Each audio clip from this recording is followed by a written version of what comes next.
Welcome back again, y'all. Yeah, like I said, I've already made my picks and stuff, and I already told y'all a little bit earlier. Anyway, whoever coming out of the NFC gonna be winning the Super Bowl, just like I picked it last year. Uh, you know, I just think the NFC has better players, so I got the Rams winning. One of the main reasons why I have the Rams winning for is this here. You got Sue playing. I mean, Aaron Donald. You know, Donald is the best defensive player in the game right now, bar none. He's an interior lineman that got over 20.5 sacks. An interior lineman. This is a DT. That's normally reserved for your defensive ends and outside linebackers. He's balling at a crazy rate. Sue has got this reinsurgence. I think Sue is all about getting to the playoffs. Getting to the playoffs. Once he got to the playoffs, you saw the few disruptive plays that he had against the Saints. Almost 2 sacks, a loss. I mean, he did some things, and one of the plays that he did that a lot of people probably didn't even make that big of a deal about was the fact that it was a play when, because Sproles was not Sproles, sorry Sproles, not Sproles, but talking about the running back Alvin. I can't think of my man. Kamara. And he was killing him, and it was a play where Sue was coming up the field, and he saw that Kamara was getting ready to flare out, and he just he checked him with his forearm, and so Breeze really couldn't get the ball to him or whatever. So that was just one of the little nuances, little things like that you got to do to get ready when you're getting ready to go into these particular big games. Little things that you may not normally do, you have to do them now. You follow what I'm saying? You have to do them now because it's all best. Because this is not basketball. This isn't baseball. This isn't hockey. Okay? When you lose, you go home. It's no, he's playing tomorrow. We just going with the start of the day. There's no relief pitches. There's none of them type of guys in this. There's no relief pitches whatsoever. So therefore, you playing for the day. The finality of it is just that. It's over with. You lose, game over, go home. It's no tomorrow. So anything that you got left in the tank, you got to bring it. You got to bring everything. Everything you got, you have to bring it. So therefore, little things like that, things what Donald was doing, they can bring pressure up the middle. The money that was spent on for them, you follow, to basically to be in the spot where they're at right now. You know, to be in the spot where they're at right now. It's vital now because now you having these people paying dividends. People like, Sue.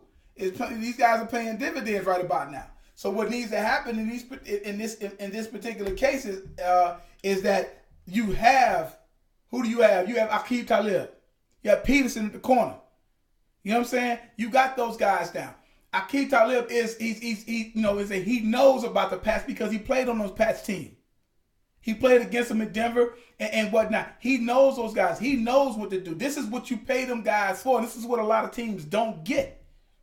You know what I'm saying? If you're trying to win a Super Bowl, you pull out all the stops. You got to have the right coaching and everything, but you got to get the right players and whatnot. So when we're looking at this, when we're looking at this and getting Sue, he might have didn't do a whole hell of a lot or whatever, but at the same time during the season, but he stayed around.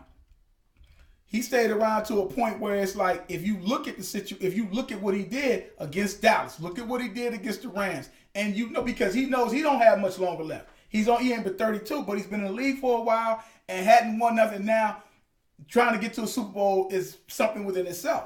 So therefore, when you have that kind of a player, that's that former an All Pro, Pro Bowler. And all those different things that he is, right? You have to get to a particular point where it's like, man, you pulling out all the stops.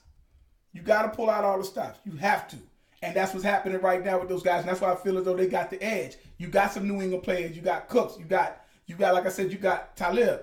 And again, and this is the thing. This is where Brady started. Him and Belichick, they started there. This New England, I should say, started their magic run to where it's at. It would only be fitting because they upended the Rams, who was heavily favored back in that 2001 Super Bowl.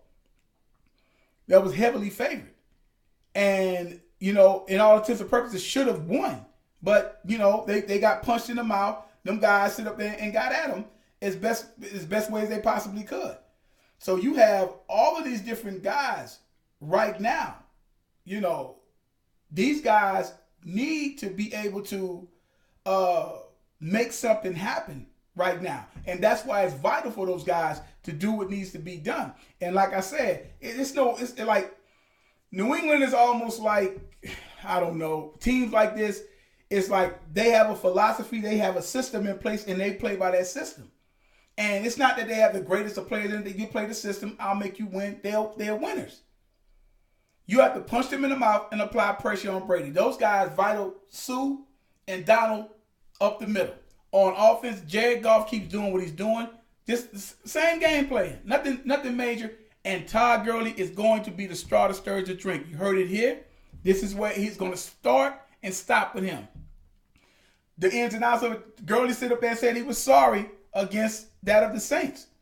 He missed 2 balls. One went right through his hand in the interception deep in the territory. They ended up getting the Saints the ball down there in the short field for them to end up scoring a touchdown. Which, going back to what I was saying earlier about leaving points on the floor, that tight end of theirs, of Saints, missed the ball, and they go down there and score again. It would have been 14-0. People forget about that little stuff like that. Instead, it ended up being 10-0.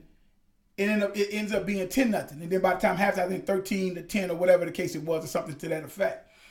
But this is what we're talking about here. So whatever was going on with Gurley, I don't think he was hurt. Thought he was hurt, but he wasn't hurt or whatever like that. I just think my man had the jitters and whatever, and they said, we're going to do that. And they have a game left. It would have been different about jumping on Gurley and the game didn't have a game left. You have the biggest game left for the best running back in the game who has an opportunity to redeem himself, and you don't think he's not going to do it? Yeah, Patriots thing is to take away your best. I think you can run on the Pats. I think you can run on the Patriots. You know what I'm saying? Matter of fact, I know you can run on the Pats. You can do anything on the Pats or whatever. Their main thing is just tightening up when they get down there in the red zone, which the Rams have a problem with. Normally, sometimes big scoring squads or teams that score prolifically on big plays have an issue with that at times. But he is going to be the difference. Look for Gurley to touch the ball at least, I'm going to say 30 times. He's going to touch the ball at least 30 times. Be it 22, 23, 24 times running the ball and 5 or 6 catches. They're going to wheel ride him to death. And them guys are going to get it done up in the front.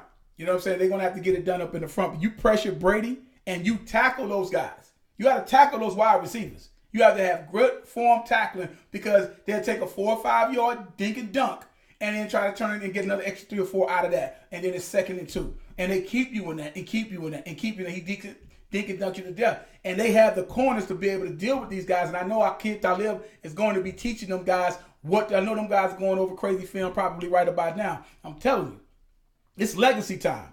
And this is time for the oldest coach going against the youngest coach, if you see what I'm saying. Not only that, a friend of mine basically was telling me about, wow, you know, there'd be something because this will be a revenge. And remember, the Eagles beat them in last year's Super Bowl after losing to them back in 2005.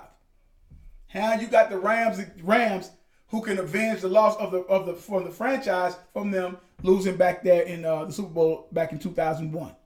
So it's a lot riding on this. It's a legacy game right here. A startup legacy, and a legacy that might be getting ready to taper off a little bit because people are getting older and whatnot. So it's going to be something to see. But I see Gurley as having a big game.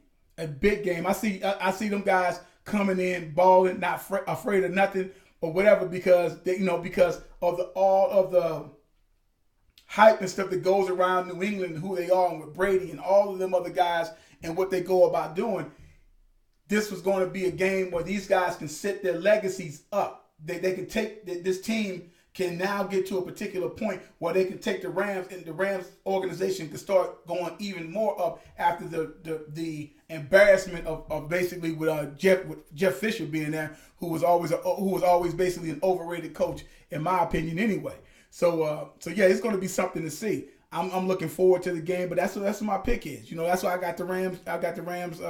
Doing it, and I got whoever was coming out of the NFC, whether it was Saints or whatever. The better players, in my opinion, better teams are coming out of the NFC, and that's who I got. That's who I basically have doing that and everything. So, like I tell you guys again, you know, there's no such thing as a GOAT, greatest of all time, as long as time is still going on. I'll be back a little bit later on, guys.